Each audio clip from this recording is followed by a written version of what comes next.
कभी इंडिया के बॉर्डर पर ड्रोन उड़ा रहा था और कभी इंडिया को धमका रहा था। पाकिस्तान के इशारे पर नाच रहे मोहम्मद यूनुस भारत के खिलाफ बड़ी साजिश रच रहे हैं। बांग्लादेश की यूनुस सरकार भी लगातार साजिशों की चक्रव्यूह तैयार कर रही है और वो भी हिंदुस्तान के खिलाफ। और इंडिया ने अपनी खामोशी तोड़ दी है और बांग्लादेश को एक करारा जवाब देने के लिए इंडियन चिकन नेक कॉरिडोर पर पैरा कमांडोज तैनात कर दिए हैं। ये वो कमांडोज है जिनकी ट्रेनिंग दे के जो है दुनिया शौक रह जाती है। और बांग्लादेश को खुलेआम ये पैगाम दे दिया है कि अगर अब आपने कोई भी हरकत की तो आपको करारा जवाब दिया जाएगा। बांग्लादेश की यूनुस सरकार का भारत विरोधी चेहरा पूरी दुनिया के सामने बेनकाब हो चुका है। अब बांग्लादेश से भारत के ताल्लुकात ठीक है और पाकिस्तान से अब अगर ताल्लुकात बेहतर हो रहे हैं तो भारत को अब क्या मसले। पाकिस्तान और बांग्लादेश के बीच जो कुछ चल रहा है, जो साजिश भारत के खिलाफ हो रही है, पूरी तरह से उसे समझ रहा है। बांग्लादेश इस तरह करेगा कि पाकिस्तान का सहारा लेगा, जो कुछ भी करेगा बहुत ज्यादा गलत कर रहा है। लेकिन ये चीज तो होनी है। उसकी वजह ये है कि इससे पहले उनकी हुकूमत थी, कुछ तो उनके पंजे गाड़े हुए थे ना। पाकिस्तान को भी पता है कि अब भारत से पंगा लेना आसान नहीं होगा। बांग्लादेश को बिल्कुल नहीं करना चाहिए क्योंकि बांग्लादेश को बनाने वाला इंडिया है, उसको हमेशा इंडिया का साथ देना चाहिए। भारत अपने विरोधियों से हमेशा 10 कदम आगे चलता है। जब से बांग्लादेश में शेख हसीना की सत्ता गई है तब से पाकिस्तान उसे कंट्रोल कर रहा है। इंडिया के मुकाबले में पाकिस्तान मैं तो समझता हूँ कि जीरो है। क्यों? फिर भी यूनुस सरकार कह रही है कि पाकिस्तान से ही सामान खरीदो। पाकिस्तान के पास तो अपनी बिजली नहीं है, हम तो बिजली किसी से उधारी ले रहे हैं, हम चाइना से बिजली उधारी ले रहे हैं। जो हमारे ड्रोन्स बन रहे हैं, जो कुछ भी हमारे सैटेलाइट्स हैं, वो भी चाइना की मदद से हम ऊपर लेके जा रहे हैं। अब पाकिस्तान क्या बांग्लादेश का पेट भर पाएगा? बांग्लादेश में पक रही नापाक खिचड़ी की भनक पहले ही भारत को लग गई। बांग्लादेश को भारत से पंगा लेना कितना मुश्किल होगा ये बांग्लादेश को नहीं मालूम है। बांग्लादेश के बॉर्डर पे भारत ने अपने स्पेशल पारा कमांडो भेजे हैं और उस पारा कमांडो को देखकर बांग्लादेश की सरकार डगमगा गई है। बांग्लादेश सरकार पाकिस्तान से मदद मांग रही है कि पाकिस्तान हमारे देश में आए, इन्वेस्ट करे और इस मुद्दे पर पाकिस्तान की जनता ऐसे रिएक्शन दे रही है कि उनकी बातें सुन के चौंक जाएंगे। चलते हैं पाकिस्तान, लेकिन उससे पहले दुबई से नबी गुस्से में ऐसी बयान दे दी है, वो भी बयान आपको सुननी चाहिए। सबसे पहले चलते हैं पाकिस्तान और देखते हैं पाकिस्तान के मुस्लिम इस मुद्दे पर क्या क्या बोलते हैं। पहला पे इनकी बातें सुनिए। देखिए ना, एक तरफ बांग्लादेश के अंदर के जो हालात है वो आपके सामने है, दूसरी तरफ अगर आपको याद हो तो कुछ दिन पहले हमने जो पाकिस्तान की आर्मी जो है बांग्लादेश की मदद के लिए बांग्लादेश भिजवाई थी और उन्होंने इंडियन चिकन नेक कॉरिडोर के करीब पाकिस्तान की आर्मी को तैनात कर दिया था। बड़े अरसे तक इंडिया इस पर खामोशी साधे रहा, लेकिन अब इंडिया का एक बहुत बड़ा इकदाम सामने आया। इंडिया ने अपने पैरा कमांडो जो है वो इंडियन चिकन नेक कॉरिडोर के करीब जो है तैनात कर दिए और बांग्लादेश को साफ साफ पैगाम दे दिया कि अगर तुमने अब कोई हरकत की तो हमारी तरफ से करारा जवाब आएगा। देखिए, सबसे पहली बात ये है कि जिसको चिकन नेक कहा जाता है ना, वो किसी मुर्गी की नेक नहीं है, वो इंडिया की गर्दन है। ठीक है, तो इंडिया तो कभी भी नहीं चाहेगा कि हमारी गर्दन आके कोई दबोच ले। हालांकि चाइना ने भी बहुत कोशिश की कि वहां तक रसाई हासिल की जाए और इस चिकन नेक को दबा दिया जाए। तो इंडिया के लिए एक लाइफलाइन है, उसकी इंडिया अपनी कंट्री के लिए बिल्कुल हिफाजत भी करेगा और शायद उस जगह पे मुदाखलत भी बर्दाश्त ना करे। और अगर आप इसको इस पॉइंट ऑफ व्यू से देख रहे हैं कि कोई पाकिस्तानी फौज ने वहाँ पे कब्जा किया है या बांग्लादेश की फौज ने किया है, तो ऐसा कुछ नहीं है, वो इंडिया के अंडर ही आएगी। में आ रहा है कि पाकिस्तान तरक्की कर रहा है बड़ी तेजी से, हमने इकोनॉमिक ग्रोथ दोबारा से स्टार्ट कर दी है। जी पता नहीं वो इकोनॉमिक ग्रोथ इन्होंने किधर स्टार्ट किया। आप एक चीज़ बता दें कि इनकी पाकिस्तान में कोई इनकी अपनी बिल्ड हो, ना कोई इनकी सैटेलाइट अपनी है, ना कोई इनकी कार प्रोडक्शन अपनी है, ना इनकी कोई बाइक प्रोडक्शन अपनी है, फ़ोन प्रोडक्शन अपनी है, कोई चीज़ इनकी नहीं दी है। क्यों मोबाइल आया था वो भी इन्होंने बंद कर दिया था। और इनके टैक्सीज इतने ज़्यादा हैं। अब आप ये पीटीए टैक्सी देख लें, वो बंदा जो है वो नॉन पीटीए फ़ोन क्यों, वो इसलिए सरकार को लगाने के 1.5 लाख वो इसीलिए कि अब देखें ना कि अब एक बाहर से बंदा आता है, वो जब आता है तो उसको वो रजिस्टर करवाना पड़ता है, तब उसका 2 या 4 महीने फ़ोन चलता है। तो ये अब देखें ना कि ये मुतनफ़र करने की कोशिश है। जिसने भी ये टैक्स लगाए हैं उसने ज़्यादती की थी और आगे आने वाले और ज़्यादा ज़्यादती कर रहे हैं। इनको चाहिए, ये कह रहे हैं इकोनॉमिक स्ट्रांग हो रहा है। कोई मुझे आप एक बात या ऑडियंस में कोई एक बंदा नीचे कमेंट में बता दे कि पाकिस्तान किस तरह इकोनॉमिकल स्ट्रांग हो रहा है। हाँ, रोड्स बन रहे हैं, सारा कुछ हो रहा है, वो किधर से? हमारी जेब से, आपकी जेब से, अवाम की जेब से। ये कभी भी जो कुछ दिल है कर लें, बांग्लादेश मिल के पाकिस्तान मिल के ये अभी एक भी हो जाए ना, ये इंडिया के मध्य मुकाबले आ ही नहीं सकते। जो हमारे पास नाइट बांग्लादेश में क्या शेख हसीना वाजिद की जमात अपनी जगह बना पाएगी? मेरे ख्याल में मुश्किल है, क्योंकि इसकी सबसे बड़ी वजह है इंडियन मीडिया। इंडियन मीडिया ने जितना हिंदू मुसलमान किया है, जितना हिंदू मुसलमान सेंटिमेंट्स इंडिया में उछाले हैं और जिस तरीके से बीजेपी उसको यूटिलाइज कर रही है, इसकी वजह से जितने भी मुसलमान कंट्रीज है ना, वहाँ ये भ्रम बन गया है कि इंडिया में मुसलमानों के हालात बिल्कुल ही अच्छी नहीं है। लेकिन असल में वहाँ सिचुएशन इतनी ख़राब नहीं है जितना वहाँ की मीडिया वहाँ दिखा रहा है। और जिस तरीके से बीजेपी उसको इस चीज को ज्यादा कर रही है। जिस तरीके से वहाँ पे मुसलमानों के नामों की जगह पे नाम है वो उनको तब्दील कर रहे हैं गुजरात में।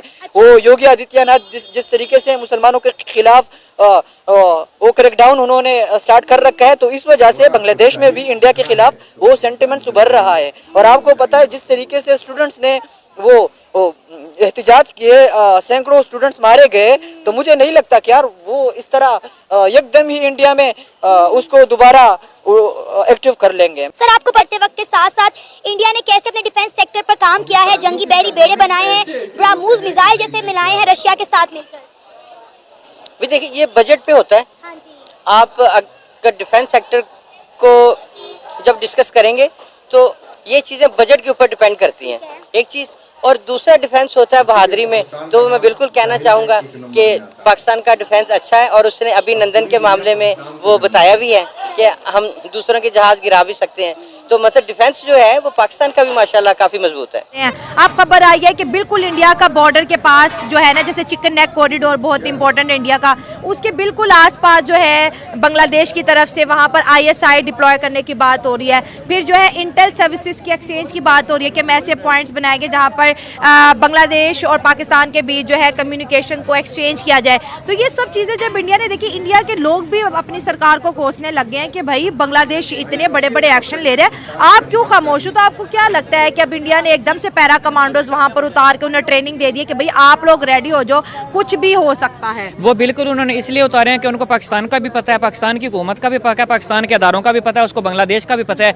कभी भी ये दोनों मुल्क मिलके भी इंडिया को कम्पीट नहीं कर सकते। वो यही बात है ना कि यू कांट कंपेयर सुजुकी मैरान विद रोल्स रॉयस। ठीक है, इंडिया लाइक रोल्स रॉयस है, ठीक है, और पाकिस्तान और बांग्लादेश लाइक सुजुकी मैरान है, जो अभी बिल्कुल खत्म हो चुकी है 19 के बाद, उसका भी कोई मॉडल नहीं आया। तो ये भी इसी तरह ये दोनों हमारी खबरों। सर, अब अगर हम ये बात करें, ये जो पैरा कमांडोज हैं ये कोई आम पैरा कमांडोज नहीं है। इन्होंने डेविल स्ट्राइक की जो मश्क है वो भी कामयाबी के साथ कंप्लीट की और कई बड़े जो है ऑपरेशन किए हैं बालाकोट जैसे। ऐसे होते हैं कि भाई मैं क्या नहीं, देखिए ये जो कमांडोज होते हैं ये तो एक सिपाही है ना।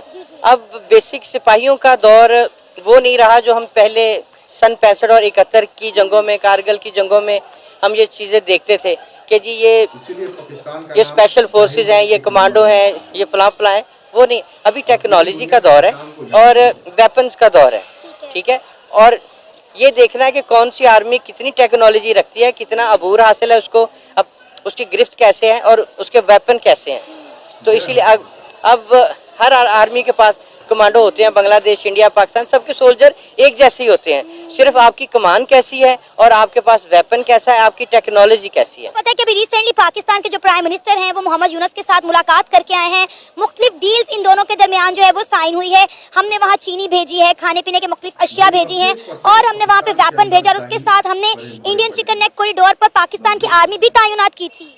हाँ तो सही है ना, वो कहते हैं ना, वो उर्दू का एक मुहावरा है कि दो दुश्मन का दुश्मन दोस्त होता है। तो इंडिया और बांग्लादेश की अभी नहीं बन रही है। और मैं तो पाकिस्तान के पर्सपेक्टिव से देखूं तो ये बिल बहुत ही अच्छी बात है कि पाकिस्तान की बांग्लादेश के साथ बन रही है। और वहाँ चाइना भी बांग्लादेश के साथ जो अभी रिसेंटली मुआहदे हुए वो तकरीबन 1% पे उनको लोन दिए जा रहे हैं और मेरे ख्याल में उसका जो 22 साल बाद उसकी रीपेमेंट्स हो जानी है। यानी कि पाकिस्तान मौके पे चौका मांग रहा है। जब उन्हें पता चला कि बांग्लादेश के हालात इंडिया के साथ खराब है तो उन्होंने फटाफट अपने मामलात बांग्लादेश के साथ ठीक करने निकल गए। तो ये तो अच्छी बात है ना, अगर वो कर रहे हैं, वो तो अगर वो कर रहा है तो वो हमारे पर्सपेक्टिव से अच्छी बात है। और बांग्लादेश जिस तरीके से ग्रो कर रहा है दुनिया को, अभी अगर रिसेंट मामला देख लो, इस तरह बांग्लादेश को बिल्कुल नहीं करना चाहिए, क्योंकि बांग्लादेश को बनाने वाला इंडिया है, उसको हमेशा इंडिया का साथ देना चाहिए।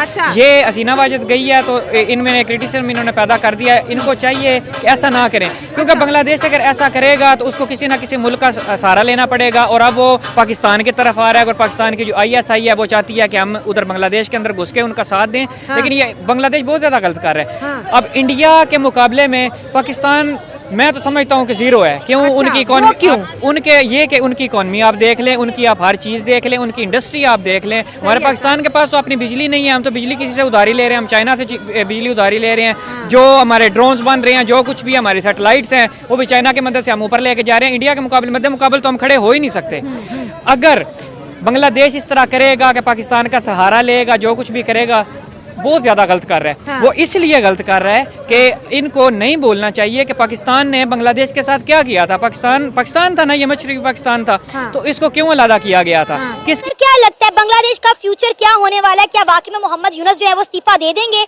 क्योंकि उनके ऊपर बड़े सख्त किस्म के एलिगेशंस लगाए गए हैं, जैसे कि उन्होंने लॉ एंड ऑर्डर की सूरत हाल बांग्लादेश में खराब की। उसके बाद उन्होंने कहा कि जिस तरह से बांग्लादेश के अंदर मार धाड़ हुई है, करप्शन हुआ है, माइनॉरिटीज को दबाया गया है और महंगाई हद से ज्यादा बढ़ चुकी है, तो इन सब का मलबा जो है वो मोहम्मद यूनुस की सरकार पर डाल दिया गया है। देखिए, मैं कहना चाहूँगा क्राइसिस तो ज़रूर आएंगे, ठीक है, लेकिन अभी आपने पूछा कि बांग्लादेश किस तरफ जा रहा है, तो बांग्लादेश अपनी बेहतरी की तरफ जा रहा है। क्योंकि जो कौमें जागती हैं, रेवोल्यूशन लाती हैं, तो वो तब्दीली ला के ही दम लेती हैं। तो बांग्लादेश की आवाम ने ये चीज़ बावर करवाई है कि वो एक रेवोल्यूशन लेके भी आई है और उसने हुकूमत को चेंज भी किया, अपना मनवाया भी है। हाँ, क्राइसिस का वो ज़रूर सामना करेंगे, क्योंकि ग्लोबलाइज क्राइसिस तो हैं, लेकिन बांग्लादेश अपनी रेवोल्यूशनरी एक मूवमेंट की वजह से उसको ये क्राइसिस का सामना है और वो क्राइसिस में थोड़ा रहेगा, लेकिन वो बेहतरी की तरफ मैं उनको देख रहा हूँ जाते। बांग्लादेश अपनी औकात दिखा रहा था भारत को, और भारत ने अपने पारा कमांडो भेजकर बांग्लादेश की औकात दिखा दी है। और पाकिस्तानी ने जो बयान दिया है आपने सुना ही होगा। तो आपको इस वीडियो में क्या कमेंट करना है, एक कमेंट जरूर कीजिएगा। चलते हैं दुबई से, क्यों दुबई से कुछ से ऐसी बयान दे दिए हैं, वो भी बयान आपको सुननी चाहिए। चलते हैं दुबई और सुनते हैं दुबई से का बयान। और एक बात याद रखो, जो भी विजिट वीजा में है, काम इंशाल्लाह 1 साल भी करेगा, उसको 1 रुपया भी नहीं मिलेगा।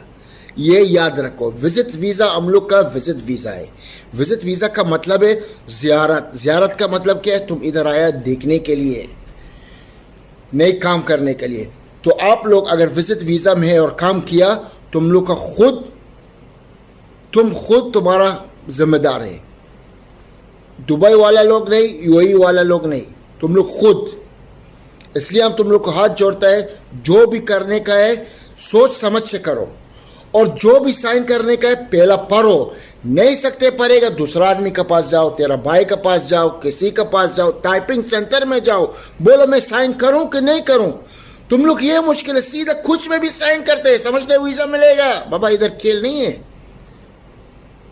तुम लोग यूनाइटेड अरब एमिरेट्स में है, ये याद रखो। हम लोग के पास कानून है, कानून से चलेगा, तेरा मेरे सर आंखों पर रखेगा। कानून से नहीं करेगा, तुम खुद के ऊपर जिम्मेदार करेगा।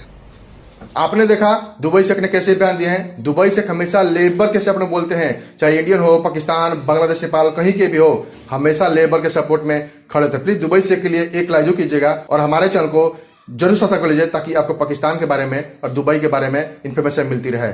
चलिए वीडियो साथ करते हैं, मिलते हैं अगले वीडियो में। तब तक के लिए जय हिंद, जय भारत।